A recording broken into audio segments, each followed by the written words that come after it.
Hello people of YouTube, Mountbatten here. Today I want to talk about the Montana. The Montana was one of the first Tier 10 battleships introduced into the game.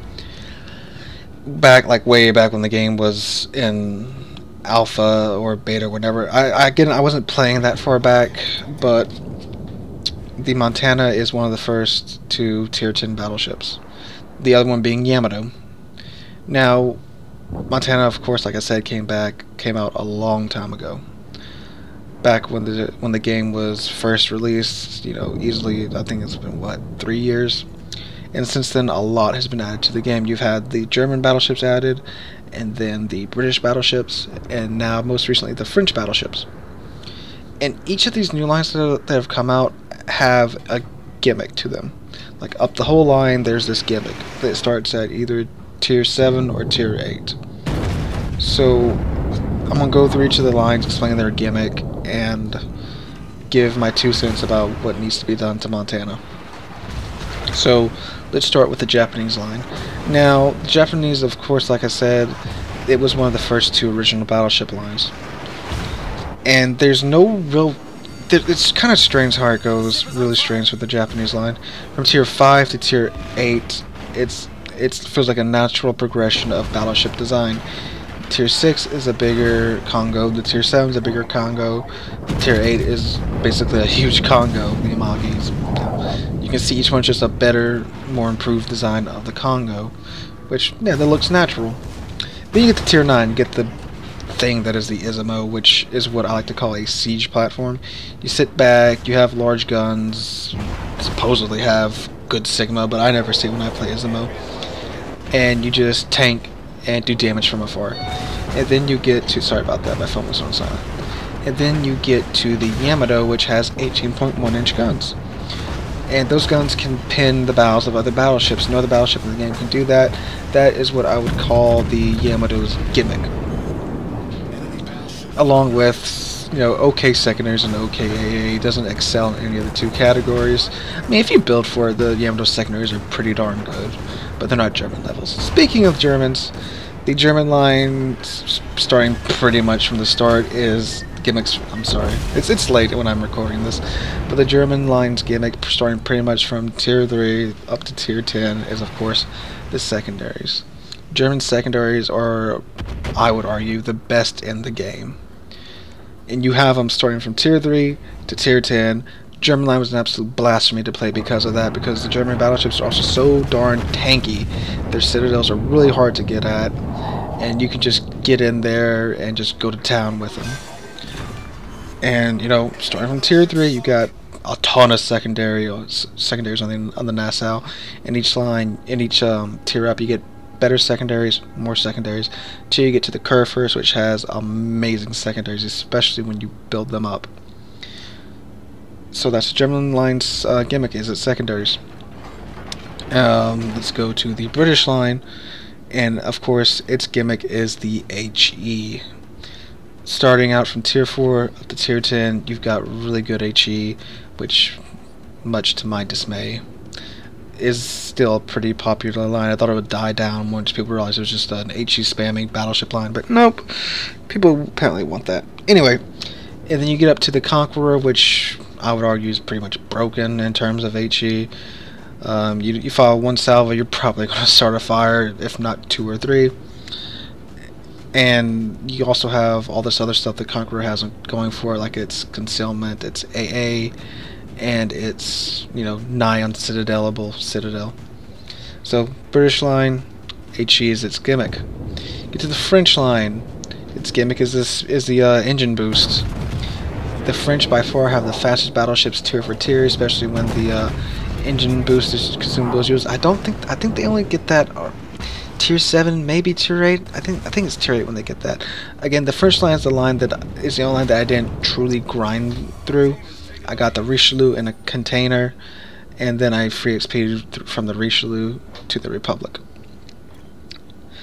So I think it's the Richelieu is the first ship that gets the engine boost. But anyway, yeah, the French have the fastest battleships once they have access to the speed boost. So again, that's the French battleship's gimmick. Is the speed boost, is the engine boost consumable. My bad. Again, it's like midnight when I'm recording this, so I'm sorry if I slip up here or there. So then we come back to the Montana. What's its gimmick? Well, I would argue that it doesn't really have a unique gimmick. Back before the British line was introduced, Montana had the best AA out of all the battleships, no contest.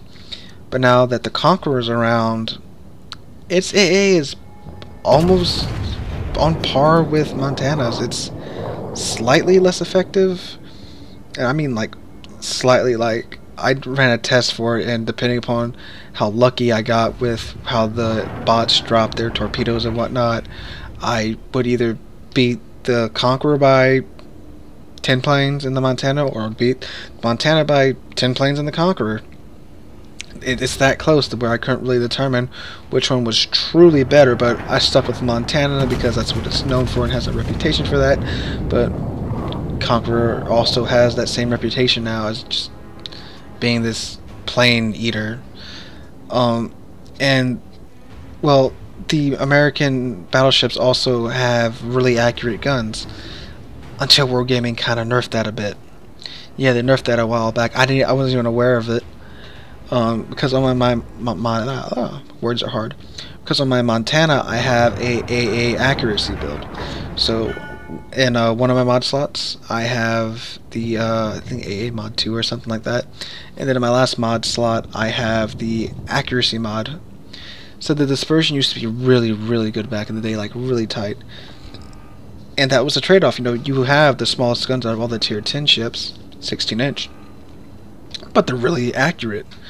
And I thought that was a good trade-off. You couldn't do massive damage against other tier 10 battleships unless you caught them broadside, but you could also punish cruisers and such. But the guns are also 16-inch, so they didn't do an insane amount of damage unless you got really lucky and all 12 hit at once, because that really hurts when that happens. But again, they nerfed this to where now I call the Montana the definition of balance. There's no gimmick to give it that edge over other battleships. I mean, they did buff it because they lowered the Citadel on the Montana and the Iowa and the Missouri, and I think the North Carolina, don't quote me on that, but I think they lowered that one, Citadel too.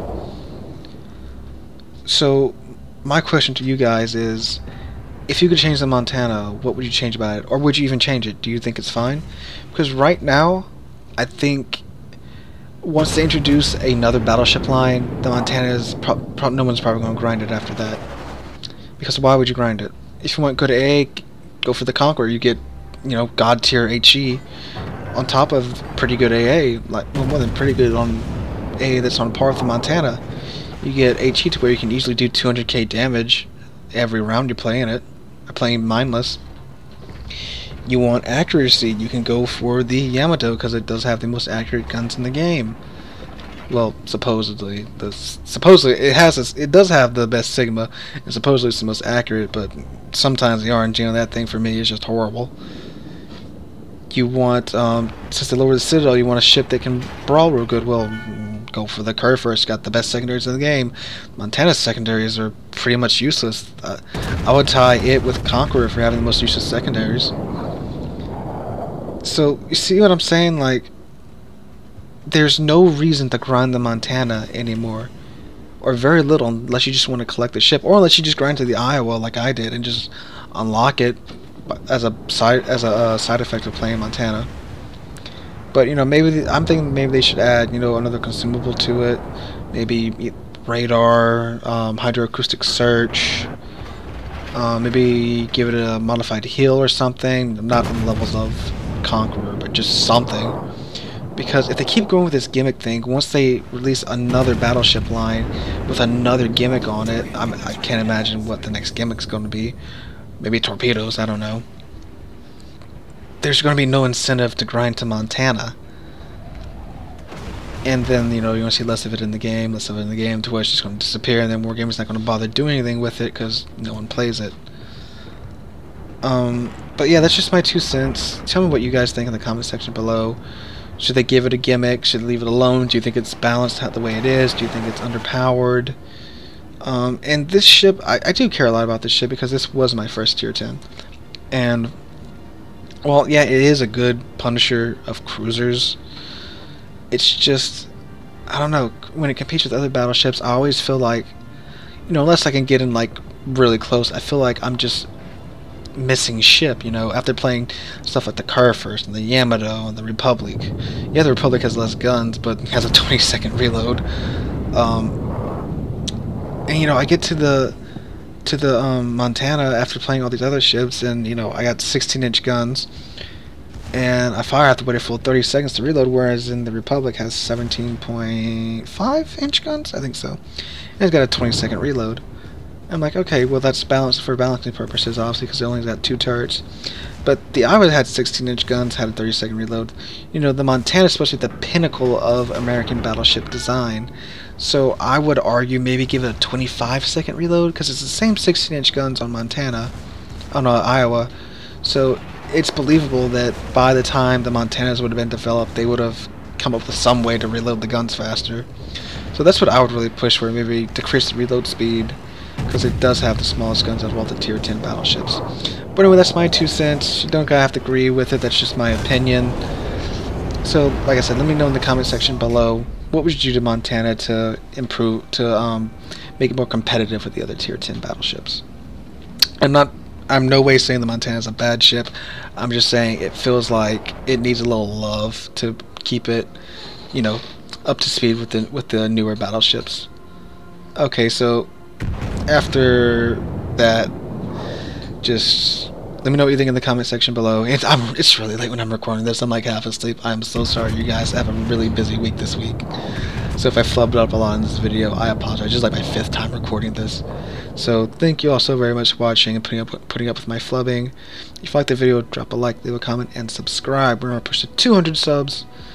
So really awesome if you're watching this and you haven't subscribed. If you would subscribe, it'd be really awesome. I mean, all my subscribers are awesome, but you know what I'm saying. I'm gonna shut up before I slip up again. Alright. Thank you guys for watching. I'll catch you on the next one.